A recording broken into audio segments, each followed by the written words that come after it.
Okay, let's unpack this.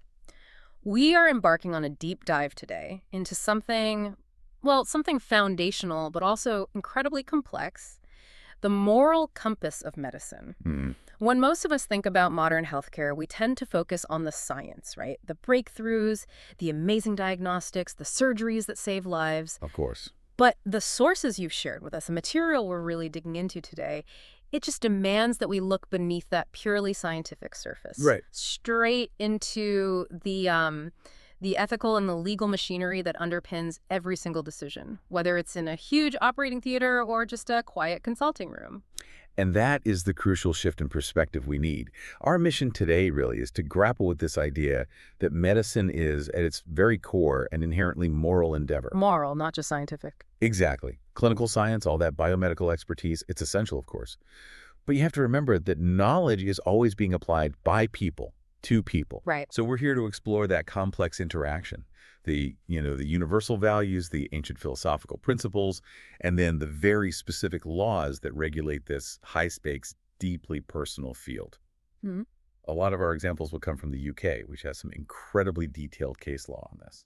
And this is where it gets really interesting for me. The hook isn't just about, science versus ethics. It's about the constant conflict between the two. Attention, yes. Medicine isn't just science, it's ethics in constant, messy action. I was just struck by how often a clinical decision that looks purely technical on the surface is actually underpinned by these deeply held values, personal or societal. And because healthcare is all about trying to forecast the future, right? Any course of action you take has consequences that are just inherently uncertain. You can't know for sure. You can't. And then you add the relentless pace of technology. Every new genetic test, every new AI diagnostic tool can bring with it completely unforeseen ethical implications. Precisely. And that complexity is, it's magnified exponentially by the human element, isn't it? Oh, absolutely. Clinicians and patients, they aren't homogenous. They're not robots. They come from incredibly diverse backgrounds, different belief systems, different life experiences. Which, in a crisis, creates this huge potential for divergent moral values, for clashes. Exactly. And that's why ethical reasoning in medicine demands so much more than just, being a good person or having good intentions. It's a skill. It's a highly developed skill. It requires thorough, structured thinking, the ability to weigh the merits of competing moral claims, and a real willingness to critically reflect on your own personal values, your own moral intuitions. While being completely open to what the person sitting across from you believes, which might be the total opposite. While being open to those challenging opposing beliefs, yes. So, if medicine is more than just being a good person, let's try to define what clinical ethics actually requires of a practitioner. What specific expertise is demanded here? Well, it demands specialized knowledge, for sure. You have to know the laws, know the professional guidance, but that has to be coupled with highly developed cognitive skills. Like what? Rigorous reasoning, the ability to critique a plan from a moral standpoint, logical analysis. But I think the ultimate goal, and maybe the most challenging, is the ability to integrate all that abstract ethical learning seamlessly into, fast-paced, high-stress clinical practice. Where decisions have to be made in an instant. In an instant, exactly. The sources stress this human element so strongly, this idea of two people, a clinician and a patient, both under pressure, both with potentially wildly different worldviews, trying to navigate a life-altering crisis. And that potential for divergence, for conflict, is precisely why the system needs such a robust support structure for when values clash or when the legal path forward just isn't clear. So clinicians can't just rely on instinct. They can't. They need to understand the formal, moral, and legal framework because they face these boundary issues every single day. And this is why you see hospitals increasingly relying on clinical ethics committees, or CECs, To talk through the really tough cases. the cases that defy easy answers. Yes. And we see that formalization escalate when things get even more complex. If the situation is particularly challenging, the clinical team will go and seek external legal opinions. Exactly. And if the disagreements become completely intractable, say it's about life-sustaining treatment for someone who can't make their own decisions, the courts step in. And that's the final dramatic confirmation, isn't it? That a clinical decision isn't just about what's medically best, but about whether a planned action is lawful or unlawful. It's the hard boundary. It's where professional duties and ethical standards have to meet the explicit demands of the law. And this is a framework all clinicians have to navigate right from day one of their training. Okay, so to understand that framework, we have to look at the philosophical bedrock it's built on. The sources highlight three sort of key schools of thought that have shaped medical practice for centuries, and they're often in direct tension with each other. They are. Let's start with the first one, deontology. That focuses squarely on duties, right? Yeah. What must I do regardless of the consequences? That's a perfect summary. Deontology is all about moral obligation. It identifies actions that are intrinsically right or wrong. It focuses on the act itself, not the outcome. Okay. And in the UK, the General Medical Council, the GMC, doesn't just ask doctors to be nice. It formalizes this philosophy. Their good medical practice framework is, well, it's essentially a deontological code. So it lists out the duties. It lists the non-negotiable expected duties of a registered doctor. Things like maintaining confidentiality, acting with integrity, and, critically, truth-telling. So these are the professional non-negotiables, the required ethical minimum in a way. They are. They're traditionally accepted core values that have to be justified independently of whether they lead to a good outcome. Right. And to illustrate that tension, think about the historical era of medical paternalism. For a long time, clinicians believed they were ethically justified in setting aside that deontological duty to tell the truth. You mean about a terminal diagnosis, for example? Exactly. They'd set it aside because they calculated that the consequence of telling the truth would cause the patient harm or distress. That's a profound observation. So they use a consequentialist argument to just dissolve the duty itself. They fundamentally undermine the duty. And that's precisely why the modern ethical framework, the one codified by the GMC, insists that the duty to respect a patient's autonomy and dignity takes precedence. So now we accept the patient has a right to the truth, even if that truth is hard. We do. And of course, duties vary in weight. You have absolute duties like refraining from intentionally killing patients, and then you have more context-specific duties like delivering care that aligns with current evidence-based practice. Okay, so let's contrast that duty-first approach with the second tradition. Consequentialism. This completely flips the script, doesn't it? It focuses entirely on outcomes. It asks, how do I maximize good and minimize harm? It does. Consequentialism is the language of risk assessment, which is just pervasive in medicine. Every single time a clinician calculates whether a patient should have a procedure, they're engaging in consequentialist ethics. So they have to calculate the benefits, weigh the risks. Estimate potential harms, both the foreseeable ones and the unforeseeable.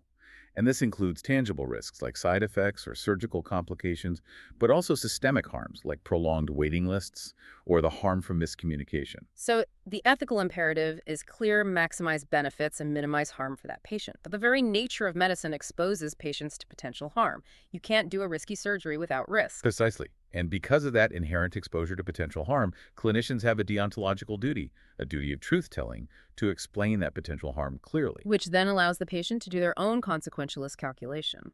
Exactly. The patient gets to decide what level of risk is acceptable to me as an individual. And we see this formalized most clearly in research ethics, which requires these rigorous evaluations of studies to minimize risks before any research can even begin. And finally, that brings us to the third tradition, virtue ethics. This one steps away from the specific action and the outcome, and it focuses purely on the character of the provider. What kind of person should I be? Yes, this is about the characteristics we see as essential to being the sort of clinician you trust completely. We look for people who are trustworthy, compassionate, critically engaged, good communicators, people who show fundamental honesty and integrity. So this goes way beyond just technical skill or following the rules. I mean, a clinician could, in theory, follow every single GMC DUI and get a good outcome, but still treat the patient without any warmth or respect. And that would be an ethical failure under virtue ethics. The sources really emphasize that having excellent procedural skills without showing honesty, integrity, and compassion, it raises fundamental questions about that clinician's character. These qualities are sought not because they're a duty imposed from the outside or because they guarantee the best outcome, but because they exemplify the clinician's internalized character. It's the difference between doing the right thing and being a right acting person. And these values aren't as prescriptive as duties, are they? No, they exist on a spectrum. It allows for diverse personality types, but it still requires everyone to conform to an agreed-upon professional set of values. Okay, so once these three philosophical traditions have set the moral stage, clinicians need a usable framework, a language, to talk about the conflicts they see every day. And according to the sources, the most common one is the four principles approach. It's the standard descriptive tool, yes. It neatly categorizes the essential moral concepts at play. And those are... First, autonomy, which is self-rule, letting competent patients make their own choices. Second, beneficence, the duty to do good, to act in the patient's best interests. Third is non-maleficence. Avoiding harm, the ancient mandate, first, do no harm, and fourth, justice, treating people equitably and fairly, especially when it comes to scarce resources. That sounds incredibly useful, but the sources are also quite critical of it. They point out a major limitation. It's great for describing the elements of a problem, but it's terrible for actually solving it. Precisely. And this is a key insight for our listener. The framework offers no internal method for weighting or resolving conflicts when two or more of those principles clash. Can you give an example? Sure. If beneficence, the medical need to treat a deadly infection, clashes with autonomy, the patient's right to refuse that treatment, the four principles just identify the conflict. They don't tell the clinician whether autonomy or beneficence should win out in that moment. So the clinician is left exposed. They need a process that actually guides them to a resolution, which I guess leads us to the three operational dimensions of ethics in practice. Absolutely. The decision-making has to move from just description into application, and that happens across these three dimensions. Okay, let's start at the most local, practical level. Procedural ethics. Procedural ethics is the really granular level of the clinical environment. Its focus is strictly on identifying and following the established policies and procedures for specific situations. So local hospital rules on consent forms, data protection, that kind of thing? Exactly. The how-to guide for that specific hospital. And these procedures aren't just arbitrary rules made up by administrators. They're usually established in advance, often as a defensive response to hard-won legal lessons or new evidence. Correct. They standardize the minimum required practice, then you move up a level to the national level. Regulatory ethics. This is the overarching framework, the professional boundaries set by bodies like the GMC. And this includes specific national guidance that's developed through legal cases, public consultations. Select committees, yes. It's a very complex process. So procedural ethics is the hospital's rule book, and regulatory ethics is the GMC's professional boundary.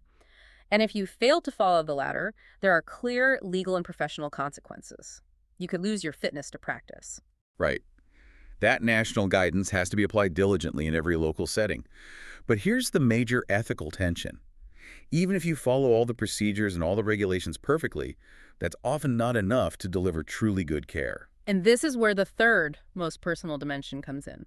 Aspirational ethics. This is the clinician's internal moral compass, the personal values they bring to the job that go way beyond any checklist. So these are the values that motivate them, the ones they'd follow even if the rules didn't exist. Exactly. And your aspirational ethics are formed by a whole lifetime of experiences. Personal healthcare experiences, good or bad, role models you want to be like or ones you actively want to avoid, deeply held faith positions or socio-political beliefs about equality. So if procedural ethics tells you what to do, and regulatory ethics sets the boundaries, aspirational ethics defines the quality of the care. It's what drives those virtues we talked about. Compassion, fairness, respect, patience. It dictates the level of engagement and empathy. And you often see the conflict between aspirational and regulatory ethics when it comes to resource scarcity. Okay. If we look ahead to the case study of Lisa, the surgeon understood the regulatory and procedural need to restrict NHS funding for certain cosmetic surgeries. That's a constraint. Right. But their aspirational ethics, their personal values of compassion and empathy, made them wish they could make an exception for her because of her specific emotional distress. That moment of internal conflict, that gap between the care they want to give and the care they can give, that's aspirational ethics coming right to the forefront.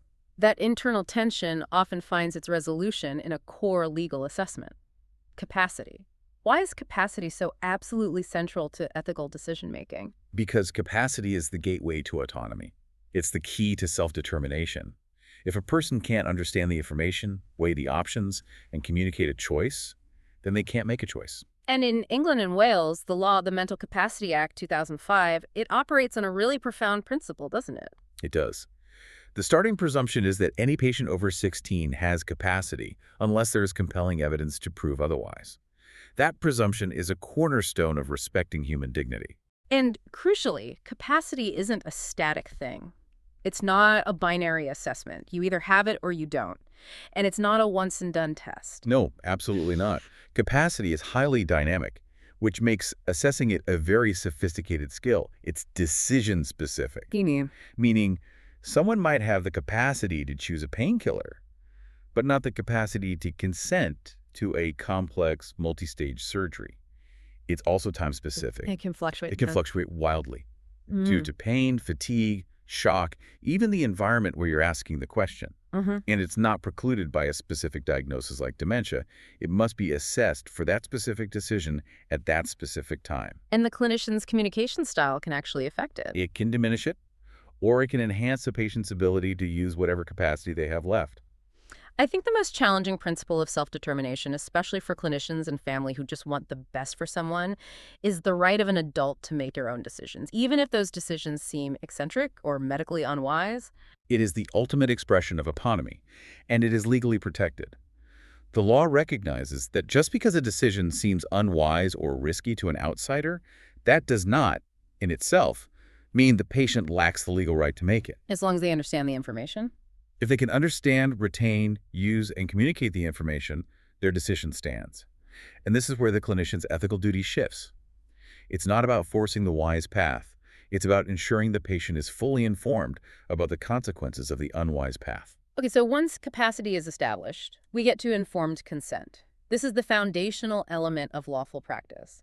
It's incredible to me that acting without a patient's valid, informed consent isn't just unethical, it's legally considered assault or battery in many places. That fact alone just underscores the non-negotiable legal weight of consent. And valid consent is so much more than getting a signature on a form. It demands 4 key elements are fulfilled. Which 1, the patient must have capacity. 2, the consent must be voluntary, so completely free from undue pressure or coercion. 3, the patient must be sufficiently informed. And 4, it has to be reversible. Patients can change their minds at any time. And the burden of making sure the patient is sufficiently informed falls squarely on the clinician who's seeking that consent. Yes, that clinician has to be competent in the procedure and know all its potential problems, alternatives, and risks inside and out. And ethically, the information they share has to focus on what matters to the individual patient, not just what the clinician thinks is important. It demands a meaningful dialogue. The clinician has to actively encourage questions, encourage them to express their fears, and really gauge what that patient views as a benefit or an unacceptable risk. This ensures consent isn't just a legal hurdle, but an ethical pact. Okay, let's apply this in a few specific contexts, starting with medical education. Students need practical experience, but patients have a right to privacy. The ethical principles are identical. Patients must be given a genuine choice about participating.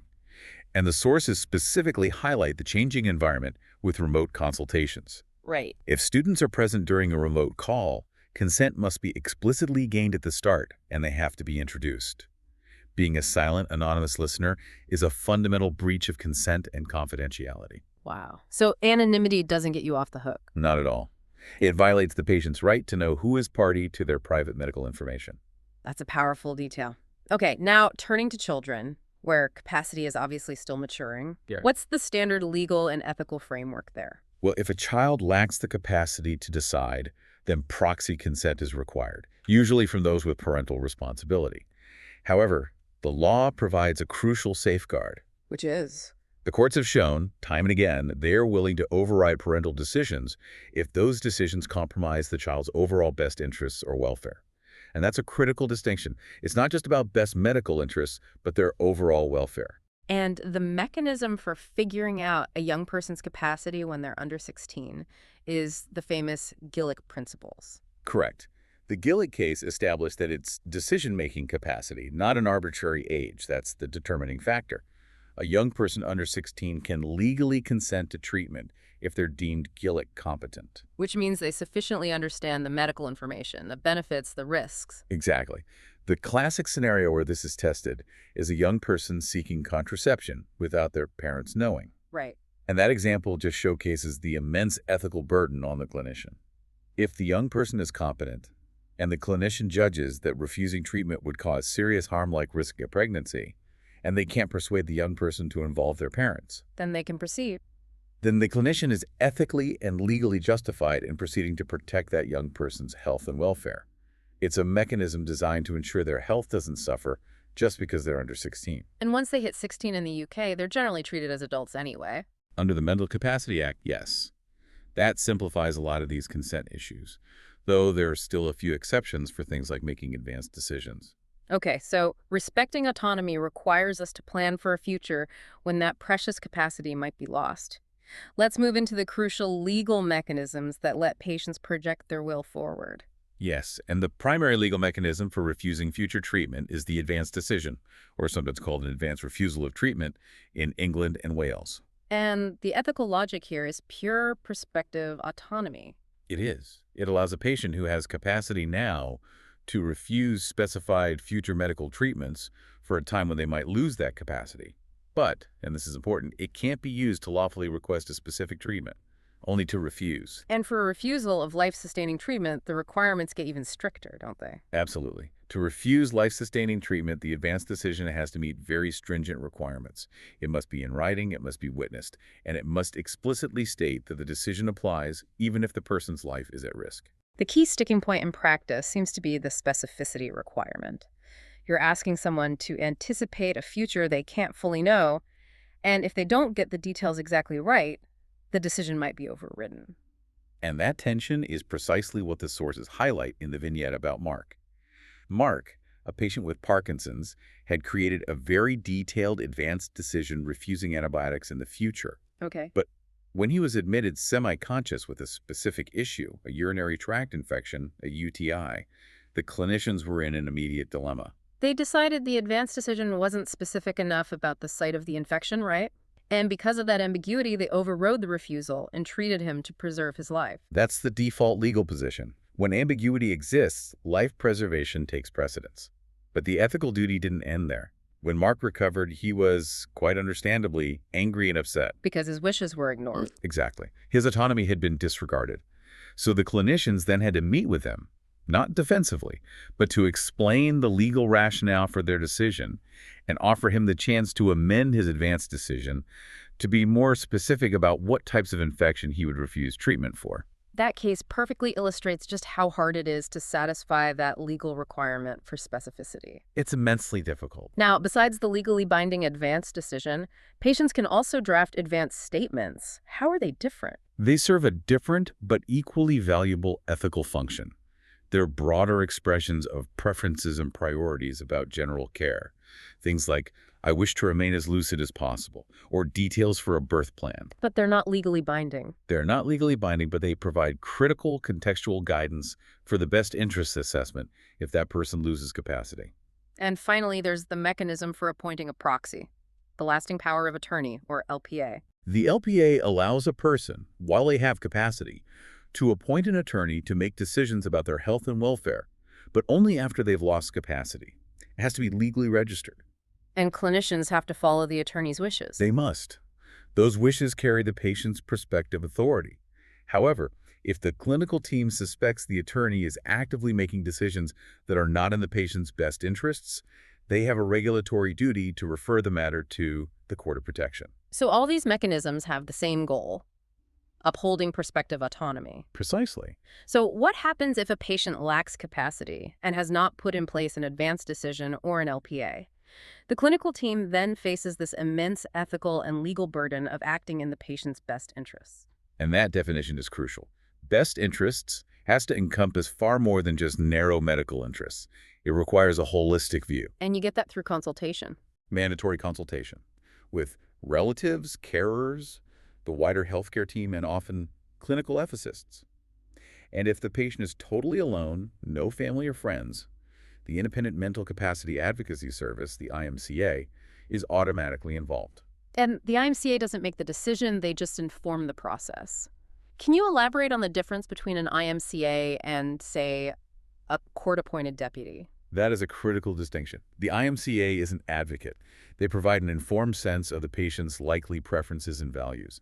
They represent the patient's voice. But they have no legal authority. None at all to make the decision itself. The clinical team is still legally and professionally responsible for that final best interest decision. A court-appointed deputy, on the other hand, does have legal authority to make decisions, but their scope is usually much narrower and often financial compared to the broad crisis management role of the clinical team. Turning to end-of-life care, life-sustaining treatment, or LST, is not a treatment that has to be offered indefinitely. What's the legal and ethical consensus on when it can be withdrawn or withheld? Based on overwhelming good medical evidence, LST is not required when 1. Further treatment offers no realistic prospect of saving the patient's life, 2. The patient is imminently and irreversibly close to death, And the third one. or critically, where the patient is permanently and irreversibly brain damaged, incapable of any future self-directed activity or intentional social interaction. This comes back to one of the core philosophical traditions we talked about, specifically about the intention. Absolutely. The legal and ethical requirement is that clinicians, when they withdraw or withhold LST, are acting solely in the patient's best interest by seeking to minimize suffering. They are not intending to cause death. They are recognizing the futility of the treatment. And this concept of intention is the entire fulcrum of the highly charged debate around assisted dying. It is. The legal landscape around end-of-life choices is, as the sources note, in a state of unprecedented flux right now, particularly in the UK. That's an understatement. Assisted dying is currently illegal in the UK, though it's lawful in other jurisdictions globally, parts of the US, Switzerland, New Zealand. And the sources confirm that England and Wales are currently implementing the terminally ill adults end-of-life bill, with major legislative change expected around 2026. It's coming. So until that legislation is implemented, the safety mechanism that protects clinicians who manage severe pain near the end of life is the doctrine of double effect. That is the critical legal and ethical firewall right now. Double effect allows clinicians to prescribe medication with the principal aim of reducing suffering, even if a foreseeable secondary consequence is that it shortens life. The key point being that the primary intention is benign. It's not to cause death. Exactly. So if assisted dying becomes lawful for eligible patients, that doctrine effectively ceases to apply to them in that specific context, because the doctor's intention will then lawfully shift to become the ending of the patient's life. That is a fundamental paradigm shift. We're moving from a deontological focus on the duty not to intentionally kill to a consequentialist acceptance that ending a life can be the greatest good if it minimizes suffering. It requires a wholesale reevaluation of medical intention. And because of this pending change, comprehensive guidance is urgently needed across the entire profession. The sources highlight a whole cascade of difficult questions that need answers before this is implemented, like, can doctors even initiate the discussion, or must the patient? What's the scope of conscientious objection? How do you judge capacity if good symptom control involves reduced consciousness? And critically, who funds this? Where will it happen? What training is required? There's so much to figure out. And even while it remains unlawful, ethical standards require clinicians to build trust, to explore what's most important to the patient in the time they have left, manage symptoms effectively, and get palliative care expertise involved. And once the law changes, Once it changes, clinicians will need absolute clarity on whether they will participate or exercise their legally protected right to conscientiously object. And if they do object, how they will refer that patient on immediately. let's transition now to the frameworks of accountability. What keeps a clinician operating at the required standard? What defines professional competence? Competence is, well, it's a three-tiered concept. It's defined by the intersection of the law statutes, common law, negligence tests, professional guidance from the GMC and Royal Colleges, which codify those duties, and local policy. The procedural ethics we talked about earlier. Exactly. Those three things together ensure doctors practice to a reliable, acceptable level. And the GMC's role is central here. They maintain the register, they provide the ethical guidance, they quality assure medical education, and, crucially, they investigate a doctor's fitness to practice when their standards or character are questioned. They set the ethical and professional tone. And this extends even to areas of deep personal conviction, like conscientious objection. While personal beliefs are respected, the GMC is absolutely clear. Clinicians must never allow their personal beliefs to compromise clinical care or lead to discrimination against patients. That would violate the core tenets of justice and beneficence. So if a clinician objects to a procedure based on personal conviction, they can't just walk away. No. In almost all non-emergency situations, they have to refer the patient without delay to a colleague who does not object and can provide the care. And the law only grants a specific right to object for a couple of things, right? In the UK, yes. Only for the provision of termination of pregnancy and certain reproductive medicine involving embryos. And crucially, in a genuine emergency, the deontological duty to save a life overrides any personal objection if no one else is available to act. Okay, moving to the civil accountability system. Clinical negligence is the constant shadow hovering over professional practice. How is that defined legally? It's a civil claim where a patient suffers damage or loss from an alleged breach of professional duty, meaning the care they got fell below the standard that could be reasonably expected. And to succeed, the claimant has to prove three things. Sequentially, yes. First, that a duty of care was owed, which is always true in a doctor-patient relationship. Second, that the doctor breached that duty. And third, that the breach directly caused the harm or loss they suffered. And the standard for proving a breach involves two famous legal tests that are often mentioned together, Bolam and Bolitho. Right. The Bolam standard traditionally allowed a doctor to defend their practice if they acted in a way that was consistent with the responsible body of their peers. It was peer-led. Okay. But then the Bolitho standard added a crucial, necessary layer of objective scrutiny. It did. It required that the actions or omissions must also withstand logical analysis. Why is Bolitho so necessary? I mean, why wasn't relying on a reasonable body of peers enough? It was necessary to prevent a situation where poor or defensive or just outdated practices could become the accepted standard simply because a lot of doctors did them. I see. Bolitho ensures that a practice, even if it's widely accepted, can still be deemed negligent if it's not logically defensible. It prevents the so-called tide of mediocrity from setting the legal standard of care. It brought in a much higher level of judicial scrutiny. I found it really insightful that the most common reason negligence actions fail is the difficulty in proving causation. That is the greatest legal challenge. The alleged harm often happens against the background of complex, pre-existing medical conditions or long courses of treatment. It's immensely difficult to definitively isolate a single breach of duty as the sole cause of the harm. And the sources stress a point that's often overlooked. Lack of experience isn't a legal excuse. Not at all. A junior doctor is judged against the standard of the reasonable doctor in that post, regardless of how long they've been in it. Mistakes are an inevitable, tragic reality of human endeavor, especially in a field as complex as medicine. So the focus of professional standards shifts to how a clinician responds, which brings us to the duty of candor. Yes. Regulatory bodies require clinicians to be immediately honest about mistakes and to apologize to the patient. A mistake in itself doesn't automatically mean negligence. Professional accountability requires openness, learning, and systemic improvement. There's that old persistent reluctance, the apology myth, where practitioners were afraid that saying sorry would automatically be an admission of fault and legal liability. That myth is comprehensively refuted by the medical defense organizations. They confirm that an apology is definitively not an admission of negligence in the legal sense. In fact, that honest, compassionate response is now seen as a powerful tool for ethical patient management and even risk reduction. Ironically, yes. Which connects right back to the human element. The sources highlight that litigation is often driven not by the technical error itself, but by the poor professional conduct that follows. Things like poor communication, perceived insensitivity, administrative errors. A lack of responsiveness, exactly. When patients feel ignored or disrespected, for reasons that are often unconnected to the primary clinical procedure, they are far more motivated to pursue a complaint or a lawsuit. So effective communication, transparency, humility, those are just as critical as technical skill. They are proven components in preventing and resolving complaints. It shows that professional conduct based on virtue ethics is every bit as critical as technical competence. We're now turning to the systemic ethical challenges that really test the boundaries of justice in modern healthcare. Let's start with the ethics of inequality. The UK's legal baseline is the Equality Act 2010, covering protected characteristics like race, sex, disability, and age. The law mandates that providers avoid discriminatory practices, but the ethical duty pushes much, much further. Simply avoiding discrimination is insufficient.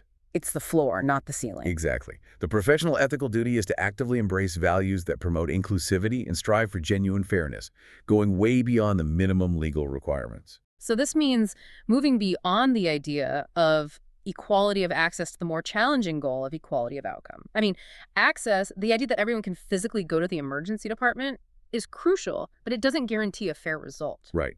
Equality of outcome requires treating patients differently to achieve the same health goals as those who don't face systemic barriers.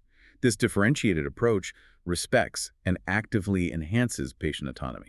And examples of that would be things like providing high-quality language services, offering longer appointments for complex needs. Ensuring correct pronoun usage, Adapting communication for cultural differences. Yes. And this is where intersectionality becomes a vital tool. The idea that a person's various identities, race, class, sexual orientation combine to create these unique layered experiences of discrimination and privilege. And Vignette 2, the one about Monica, provides such a powerful illustration of why intersectionality is an ethical requirement, not just an academic term. So Monica is a Somali refugee who works as a cleaner, and she presents with chronic back pain. Right. And if the GP focuses only on the clinical pain, say by prescribing physiotherapy, they miss the true layered reality that is making her condition worse. Because her clinical pain is tied up in her socioeconomic status, she earns less than her male colleagues, her race and refugee status, and her sexual orientation, as she's facing hostility from her family over her same-sex relationship. A narrow clinical focus would be an ethical failure and lead to a worse outcome. Intersectionality allows the GP to take a comprehensive social history to identify appropriate support, maybe a refugee support group, or help with workplace equity issues, to respect her autonomy and address her dignity much more fully than medicine alone ever could. And this ethical requirement is reinforced by, well, overwhelming contemporary evidence of systemic racism in healthcare outcomes. The NHS Race and Health Observatory report details this. It does. It highlighted priority areas like maternal and neonatal care and mental health. I found the example of the Mind the Gap online clinical handbook so fascinating, a tangible, proactive effort to address the systemic failure of medical education, which for so long lacked diverse clinical images needed to accurately diagnose conditions on darker skin tones. It demonstrates that the ethical practice of medicine is now inextricably linked to recognizing and actively dismantling these systemic biases. It's about ensuring that the standards of care and accuracy of diagnosis truly apply across all demographics equally. Okay, let's end the core discussion on a topic that profoundly affects the clinicians themselves, moral injury. And this is far more than just stress or burnout.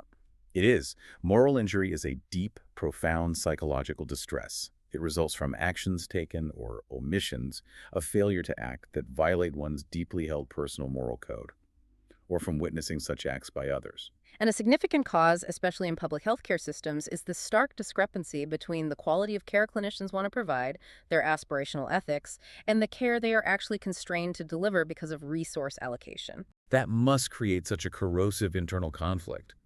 You have the expertise, the ethical drive, the empathy, but you're systematically blocked from fulfilling that duty by external constraints like policy or scarcity. It's the primary engine of burnout and attrition in the profession, and we see this tension perfectly in Vignette 1, the one with the surgeon treating Lisa. Right.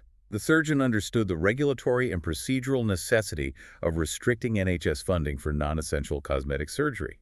But their aspirational ethics, their compassion for Lisa's mental distress after her botched surgery abroad, made them wish they could ethically justify an exception. So their virtues clashed directly with their duties. What was the ethical recourse there, instead of just suffering that injury privately? The ethical action was to refer the complex case to the hospital's clinical ethics committee, to seek a formal external consultation on whether a policy exception could be morally justified in her unique situation. So recognizing that internal conflict and seeking objective input rather than just suppressing the moral pain is the first step. It's the first step toward ethical resolution and, frankly, self-preservation. Which underscores the final crucial point, the moral duty of self-care. Working under this constant pressure, navigating that gap between aspirational ethics and constrained reality, it makes moral injury an occupational hazard. Therefore, regular debriefs, mandated peer support, reflective practice, and self-care. They're now viewed not as optional luxuries, but as essential ethical requirements. Because a clinician can't provide high-quality, compassionate care if their own moral compass has been damaged. It's a duty owed not just to oneself, but fundamentally to one's patients. So we have journeyed today from ancient philosophy right through to pending modern legislation, analyzing the architecture of medical ethics. The core tension that you, our listener, must carry away is this. Medical practice requires constant reflective navigation between the external constraints, the hard boundaries of duties, law, and consequences, and the internal moral compass, the aspirational ethics and personal values that define who a doctor is in that moment of decision. And here's where it gets really interesting. This field is fundamentally dynamic. It's not static. New UK legislation, like the introduction of the Terminally Ill Adults Bill and the comprehensive reforms to the Mental Health Act coming shortly, it means the moral and legal landscape is continuously shifting right beneath our feet. Ethical practice is not a checklist you complete once. It's a reflective, ongoing process of reasoning, adjustment, and accountability.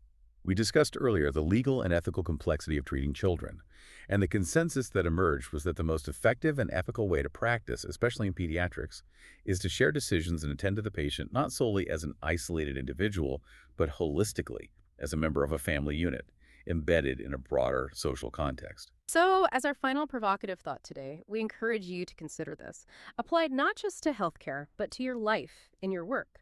How often are best interests, whether in a clinical, a legal, or a professional setting, defined only by narrow, technical, or purely immediate factors, ignoring the broader social context, the family unit, the economic pressures, or the personal narrative of the person involved?